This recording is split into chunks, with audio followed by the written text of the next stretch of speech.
नमस्कार, स्वागत है आपका हमारे YouTube channel doctor Madhubala classes में। मैं हूं राजेंद्र कुमार वर्मा। हमने पहले वाली वीडियो में मौलिक अधिकार का अर्थ और हमने ये कॉन्सेप्ट कहाँ से लिया है, कहाँ से इसकी शुरुआत हुई और भारत में इसकी मांग कब की गई और उसके बाद समय समय पर किसने इसकी मांग की और मूल संविधान में हमें कितने मौलिक अधिकार प्राप्त हैं और वर्तमान में कितने मौलिक अधिकार प्राप्त हैं, हमने इस बात की चर्चा की। अब इस वीडियो में हम बात करेंगे कि मौलिक अधिकार जो है, जो 6 मौलिक अधिकार हैं, उनके बारे में थोड़ा जो है हम अध्ययन करेंगे। उसके बाद जो नेक्स्ट वीडियो आएगी उसके अंदर हम जो 6 मौलिक हमें जो अधिकार प्राप्त हैं उनको एक एक अनुच्छेद के माध्यम से हम समझने का प्रयास करेंगे। तो शुरू करते हैं। संविधान के भाग 3 में मौलिक अधिकार रखे गए हैं, यूएसए के संविधान से लिए गए हैं। कुल 23 अनुच्छेद हैं, किसमें? भाग 3 में 12 से 30 और 32 से 35। एक अनुच्छेद 31 इसमें नहीं है क्योंकि 44वें संविधान संशोधन 1978 के द्वारा अनुच्छेद 31 को, जो कि संपत्ति अर्जित करने का अधिकार है, हमने पहले वाली वीडियो में बता दिया था कि इसे संविधान के भाग 12 के अध्याय 4 के अनुच्छेद 300A में रख दिया गया है और अब एक मौलिक अधिकार न होकर एक विधिक अधिकार है। तो मूल संविधान में 6 मौलिक अधिकार प्राप्त थे, एक मौलिक अधिकार निकाल दिया गया, संपत्ति अर्जित करने का अधिकार। वर्तमान में 6 मौलिक अधिकार प्राप्त है। अभी एक बार इनको देखेंगे हम। उससे पहले हम ये देखेंगे कि अनुच्छेद 15, 16, 19, 29 और 30, ये 5 अनुच्छेद ऐसे हैं जो केवल भारतीयों को प्राप्त हैं। सिर्फ और सिर्फ भारतीयों के लिए है ये अनुच्छेद। तो आप इसका स्क्रीनशॉट ले लीजिएगा।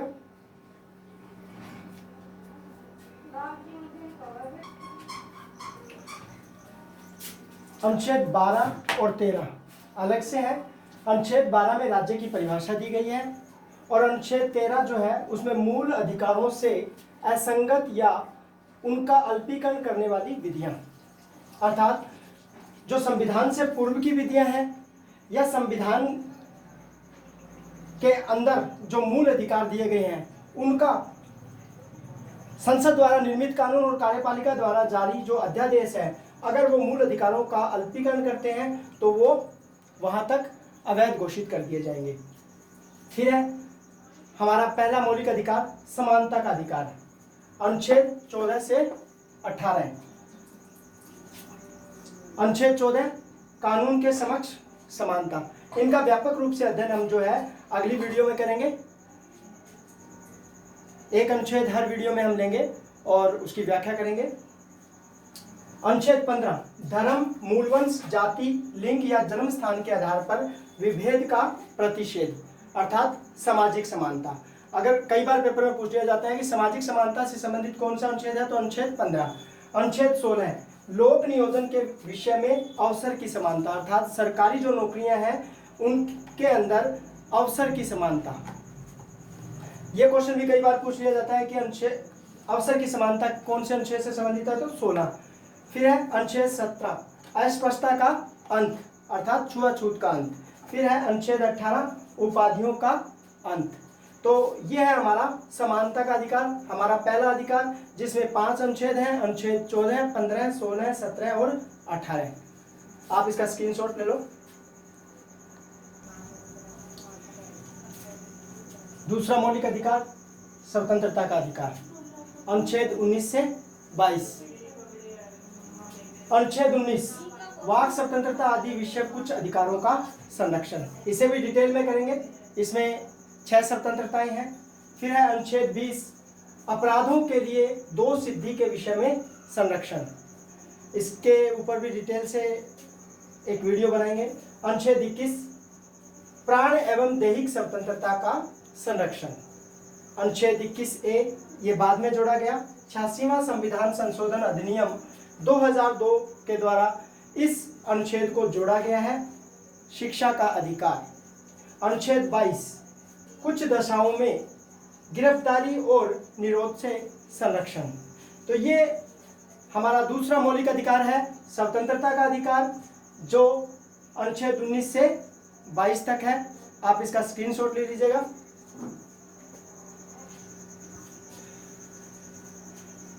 तीन नंबर मौलिक अधिकार है शोषण के विरुद्ध अधिकार, अनुच्छेद 23 और 24। सिर्फ दो अनुच्छेद है इसमें।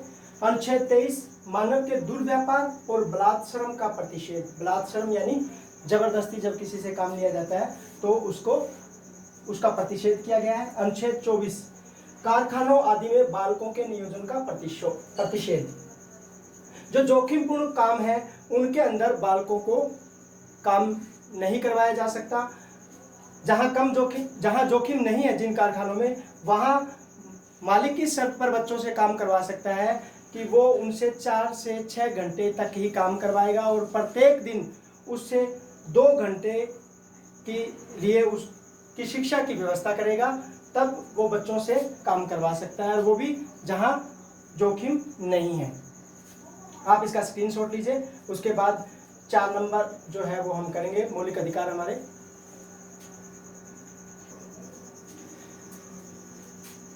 धार्मिक स्वतंत्रता का अधिकार, अनुच्छेद 25 से 28।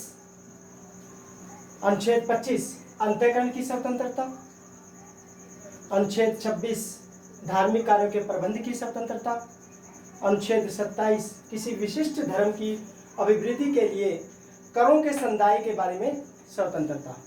और अनुच्छेद 28 राज्य द्वारा पोषित शिक्षण संस्थाओं में धार्मिक शिक्षा या उपासना का प्रतिषेध।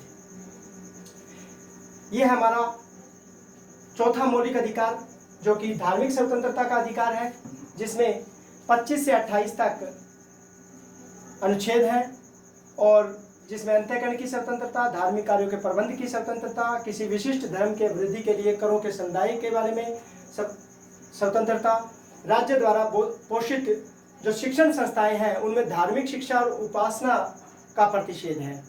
इसका भी आप स्क्रीनशॉट लीजिए। पांचवा मौलिक अधिकार संस्कृति और शिक्षा संबंधी अधिकार। इसमें अनुच्छेद 29 और 30 दो अनुच्छेद हैं। अनुच्छेद 29 भारत के किसी भाग के निवासी नागरिकों को अपनी भाषा, लिपि और संस्कृति बनाए रखने का अधिकार। अनुच्छेद 30 शिक्षा संस्थाओं की स्थापना और प्रशासन करने का अल्पसंख्यक वर्गों का अधिकार। छठा मौलिक अधिकार हमारा है संवैधानिक उपचारों का अधिकार। जब मौलिक अधिकारों का अतिक्रमण किया जाता है किसी के द्वारा, तो आप सुप्रीम कोर्ट का दरवाजा खटखटा सकते हैं, सुप्रीम कोर्ट में जा सकते हैं। सुप्रीम कोर्ट अनुच्छेद 32 के तहत 5 रिट जारी करता है। हालांकि आप हाई कोर्ट में भी जा सकते हो। अनुच्छेद 226 के अनुसार 5 रिट हाई कोर्ट भी जारी करता है। तो संवैधानिक उपचारों का अधिकार आपका छठा मौलिक अधिकार है जो अनुच्छेद 32 में है। अब आप इसका स्क्रीनशॉट ले लें। हमने अभी तक हमारे 6 मौलिक अधिकार देखे। अब 3 अनुच्छेद जो हैं वो अलग से हैं। अनुच्छेद 33 संसद सैनिक एवं अर्धसैनिक बलों को अनुशासन में रखने के लिए इनके अधिकारों को विधि द्वारा सीमित कर सकती है। जो सैनिक बल होते हैं, अर्धसैनिक बल होते हैं, उनको आम नागरिक के जैसे मौलिक अधिकार प्राप्त नहीं होते हैं, जैसे विचार और व्यक्ति की स्वतंत्रता, हड़ताल करने की स्वतंत्रता, संगठन बनाने की स्वतंत्रता। फिर है अनुच्छेद 34 मार्शल लॉ राष्ट्रपति द्वारा लागू करके किसी भी क्षेत्र में अनुच्छेद 19 को निलंबित किया जा सकता है। फिर अनुच्छेद 35 मौलिक अधिकारों को प्रभावी करने के लिए कानून बनाने की संसद की शक्ति। संसद जो है वो मूल अधिकारों को प्रभावी करने के लिए कानून बना सकती है। तो आपसे अगर कोई पूछे कि मौलिक अधिकारों के लिए कानून कौन बना सकता है, तो संसद बना सकती है। हमने अपनी इस वीडियो में अभी तक देखा कि हमें 6 स्वतंत्रताएं मौलिक अधिकार प्राप्त हैं, और उसके अलावा हमने अनुच्छेद 12 जिसमें राज्य की परिभाषा और अनुच्छेद 13 जिसमें मूल अधिकारों का अल्पीकरण करने वाली विधियों की बात की गई है। उसके बाद 3 अनुच्छेद, अनुच्छेद 33, अनुच्छेद 34 और अनुच्छेद 35 के बारे में भी हमने देखा। अब हम मौलिक अधिकारों पर स्टेप बाय स्टेप अनुच्छेद 12, अनुच्छेद 13, अनुच्छेद 14, 15 अलग अलग एक एक वीडियो बनाएंगे ताकि आपको सरलता से समझ आए। उम्मीद करता हूं कि आपको आज की मेरी ये वीडियो पसंद आई होगी।